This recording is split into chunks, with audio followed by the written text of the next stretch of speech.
Hello students, welcome back to study with Deep YouTube channel. And आज के इस video में हम लोग डीएवी क्लास 8 का जो संस्कृत का पेपर हुआ है ना, इसका पूरा सॉल्यूशन देखने वाले हैं। एक एक क्वेश्चन का आंसर मैं आप लोगों को बताने वाला हूं। तो अगर आप हमारे चैनल पे नए हैं तो चैनल को सब्सक्राइब करके बेल आइकन को प्रेस करके ऑल पे प्रेस कर लीजिए, क्योंकि डीएवी क्लास 8 से रिलेटेड जो भी इंपॉर्टेंट कंटेंट होता है वो सभी आपको इस चैनल पे मिल जाता है। आज के इस वीडियो में हम लोग पूरा संस्कृत का सॉल्यूशन करने वाले हैं। तो चलिए हम लोग सबसे पहले जो आप लोगों को अपठित अवबोधनम वाला सवाल दिया गया था वहां पर से शुरू करते हैं। देखिए यहाँ पर जो एक पदिन उत्तर था, देखिए मैं आप लोगों को ना सारे क्वेश्चंस का सिर्फ और सिर्फ आंसर बताऊंगा, क्योंकि पूरा सेंटेंस अगर मैं पढ़ने जाऊं तो बहुत ज्यादा टाइम लगने वाला है।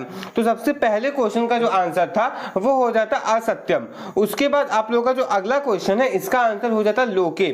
जो तीसरा क्वेश्चन है ना, कह अस्माकम धर्मा भवति, इसका आंसर होता सदाचारः। उसके बाद अगर हम लोग नेक्स्ट क्वेश्चन की बात करें तो यहाँ पे ना आप लोगों को पूर्ण वाक्य में उत्तर लिखना था। सारे क्वेश्चंस का आप लोगों को पूरा वाक्य आंसर में लिखना था। तो सबसे पहला जो क्वेश्चन था कि जो सदाचारी लोग होते हैं, जो सदाचार का पालन करते हैं, वो किनके आज्ञा का पालन बेसिकली करते हैं, किन किन लोगों के आज्ञा का पालन करते हैं। तो इसका ना आंसर आप लोगों को पैसेज में ही दिया गया था। कहां पर था इसका आंसर? तो यहाँ पर आप लोग देखिए, पितु गुरु जननाम, उसके बाद वृद्धा नाम, इस प्रकार से ज्येष्ठ नाम, इस प्रकार से आप लोगों को पूरा दिया गया था। तो आप लोगों को बस इसी चीज को, ये पूरा सेंटेंस जो आप देख रहे हैं, ये वाला सेंटेंस मैं इसको अभी फिलहाल कलर कर दूंगा, बस ये वाला सेंटेंस आपको पूरा वहां पे छाप देना था। आप लोग को इसका आंसर या फिर इसका मार्क्स जो है वो मिल जाता। अगले क्वेश्चन की अगर हम लोग बात करें ना, तो देखिए अगले क्वेश्चन में आपसे पूछा गया कि दृश्य मानवा सदाचारी कथ्यते। तो इसका आंसर आप लोगों को कहां मिलता है? देखिए मैं आप लोगों को आंसर का सोर्स भी बता देता हूं, कहां इसका आंसर कहां पर दिया गया था। देखिए आप लोग इसका जो आंसर दिया गया था ना, वो यहां पर दिया गया था, सत्य परोपकार ब्रह्मचर्य दया आदि गुणे युक्ता मानवा एवं सदाचारी कथ्यते। इस प्रकार से आप लोग इसका आंसर भी कर सकते थे। अगर हम लोग नेक्स्ट क्वेश्चन की बात करें तो नेक्स्ट क्वेश्चन में देखिए पूछा गया सदाचारिणा कथम विचरन्ति। इस प्रकार का ये जो सवाल था आप लोगों का, देखिए सवाल में ना आप लोगों को सिर्फ और सिर्फ खोज करके लिखना था, क्योंकि बहुत ज्यादा टफ सवाल पूछ दिया गया, ऐसा कुछ नहीं था। आप लोग सिर्फ वर्ड पकड़ते विचरन्ति। अब विचरन्ति आप लोग देखते कि यहाँ पे कहाँ पूछा गया है, कहाँ बताया गया विचरन्ति के बारे में। तो आप लोग यहाँ पे देखते ये वाला सेंटेंस लिखने पे आपको मार्क्स मिल जाता। तो मैं आपको डायरेक्टली सेंटेंस बता दे रहा हूँ, आप लोग सारे अपने मिलाते चलिए आंसर्स को, लास्ट में बताइएगा कि आपका कितना क्वेश्चन गलत हुआ या फिर आपका कितना मार्क्स आ सकता है। क्योंकि संस्कृत में जो क्वेश्चन है वो काफी डायरेक्ट है एंड आंसर आप लोग इजिली मिला सकते हैं। उसके बाद जो अगला क्वेश्चन था ना, उसमें आप लोगों को बोला गया था कि इस अनुच्छेद का आप लोगों को एक हेडिंग देना था, शीर्षक देना था। तो उसका शीर्षक आप लोग कुछ भी दे सकते थे, सदाचार से रिलेटेड, ओके, सदाचार का महत्व, इस प्रकार का जो भी स्टेटमेंट, जो भी आप शीर्षक देना चाहते थे वो दे सकते थे। अगर हम लोग अगला सवाल का बात करें तो अगले सवाल में देखिए यहाँ पूछा गया है कि निर्देश के अनुसार आप उत्तर कीजिए। जो भी निर्देश ऊपर दिया गया है ना, उस हिसाब से आपको उत्तर करना था।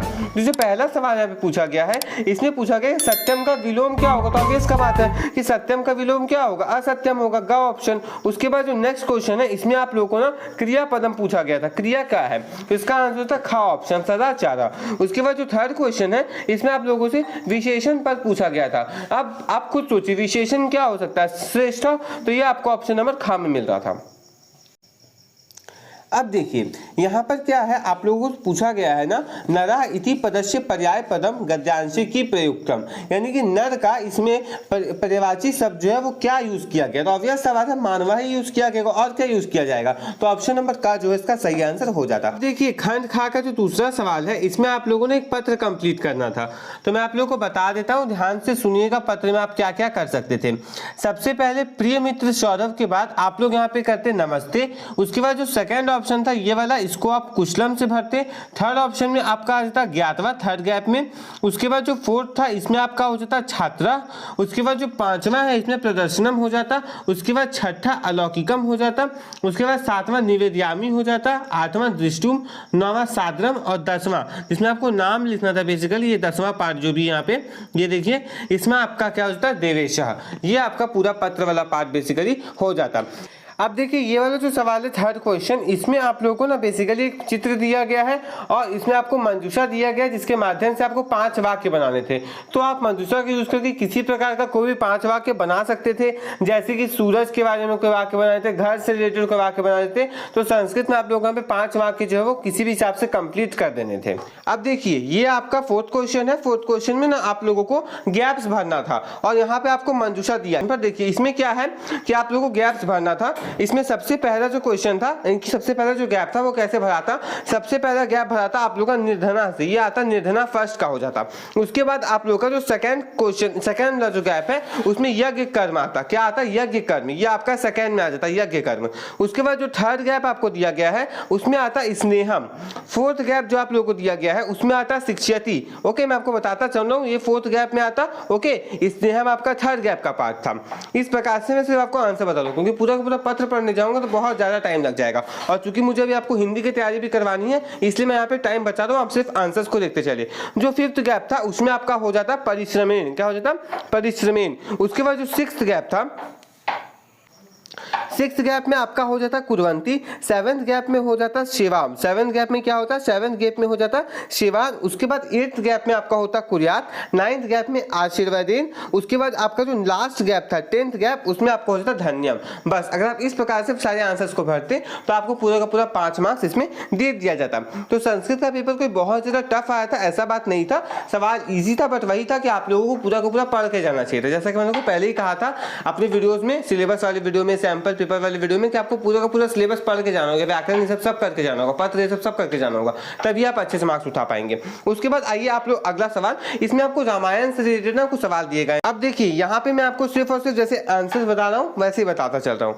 जैसे देखिए जो फर्स्ट, ये जो आपका फोर्थ वाला जो आपको पार्ट दिया गया है ये आपका आता फर्स्ट गैप में, ये आपका कौन से गैप में आता है, ये आता आपके फर्स्ट गैप में। उसके बाद सेकंड गैप में क्या आता, सेकंड गैप में आप लोग का आता है ये थर्ड वाला पार्ट, ये आप लोग का सेकंड गैप में आता। आप लोग गैप देखते चलिए, उस प्रकार से मैं आंसर बता रहा हूँ, क्योंकि पूरा का पूरा पढ़ने में फिर कर रहा हूँ टाइम बहुत ज्यादा लगेगा, इसलिए मैं आपको सिर्फ आंसर बता रहा हूँ। आप लोग सिर्फ और सिर्फ आंसर मिलाते चलिए, आंसर की जो है वो आप लोग यहाँ पे मिलाते चलिए। जो थर्ड गैप था उसको भरने के लिए आपका ये फर्स्ट वाला था, फर्स्ट वाला आपका थर्ड गैप को भर देता। उसके बाद फिफ्थ वाला आपका फोर्थ गैप को भर देता, फिफ्थ वाला जो लास्ट स्टेटमेंट है ये आप लोग का फोर्थ गैप को भर देता, और जो सेकंड वाला बच गया ये आपकी फिफ्थ गैप को भर देता। That is the complete answer of this question. तो ये इसका जो है पूरा का पूरा आंसर हो जाता। उसके बाद हम लोग आते हैं खंड गा के ऊपर। देखिए खंड गा में जो फर्स्ट क्वेश्चन है इसका आंसर आनंदेन होता है, that is option number D. उसके बाद आप लोग का जो सेकंड क्वेश्चन है इसका ऑप्शन बी हो जाता है आंसर। सिमिलरली अगर हम आगे बढ़े, आगे में आपको वर्ण विच्छेद करना था बेसिकली, तो इसका जो आंसर है फर्स्ट वाले का, इसमें जो आ वाले का जो फर्स्ट आंसर है, फर्स्ट क्वेश्चन है, इसका आंसर ऑप्शन नंबर सी होता। उसके बाद जो सेकंड है इसका आंसर ऑप्शन नंबर बी होता। मैं का पे टिक कर दिया हूँ बी, दैट इज खा, ये इसका सही आंसर होता। गाइस आपको वीडियो पसंद आ रहा है कि नीचे कमेंट बॉक्स में कमेंट करके जरूर बताइएगा, तो हाँ वीडियो को लाइक जरूर कीजिएगा। देखिए जो सिक्स्थ क्वेश्चन है इसमें आप लोग का आंसर क्या हो जाता है, इत्ते जोड़ आदि नाम।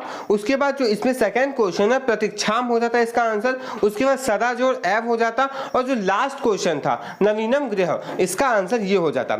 उसके बाद अगर हम सेवेंथ क्वेश्चन की बात करें तो सेवेंथ क्वेश्चन का ऑप्शन नंबर बी आंसर होता फर्स्ट वाले का, ऐसा चटका अस्ति।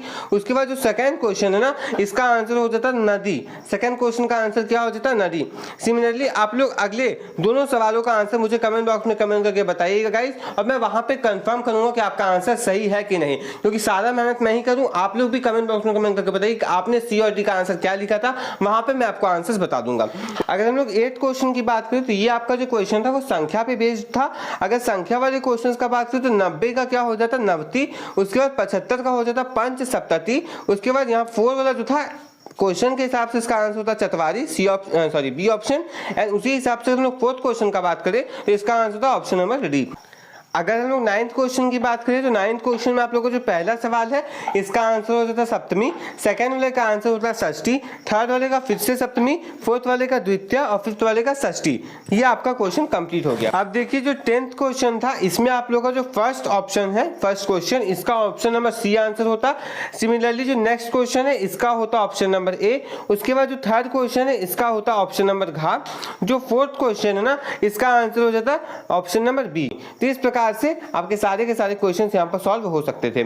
उसके बाद 11th का जो फर्स्ट है इसका हो जाता दृष्टवा। इसमें आप लोगों को प्रत्यय बेसिकली दिया गया था, इसका आंसर होता प्राप्य। उसके बाद जो अगला सवाल है यहाँ पर देखिए इसका ज्ञातुम, तो इसका क्या होता ज्ञा जोड़ तुमुन। उसके बाद जो अगला सवाल है हसी जोड़ कतवा, तो हसितवा। देखिए जो 12th सवाल है इसमें आप लोगों को जो फर्स्ट क्वेश्चन है इसका आंसर क्या हो जाता अपी। फर्स्ट क्वेश्चन का आंसर होता अपी, ये वाला फर्स्ट में जाता आप लोगों का अपी वाला।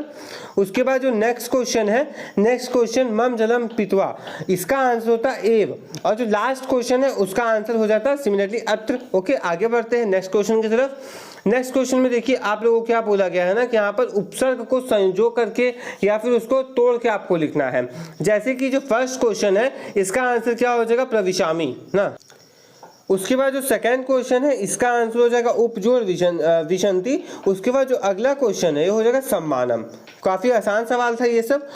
स्टूडेंट्स इस वीडियो में हम लोग इतना ही करेंगे। इसके आगे का जो भी क्वेश्चन दिया गया है ना ये हम लोग सेकंड पार्ट में कर लेंगे।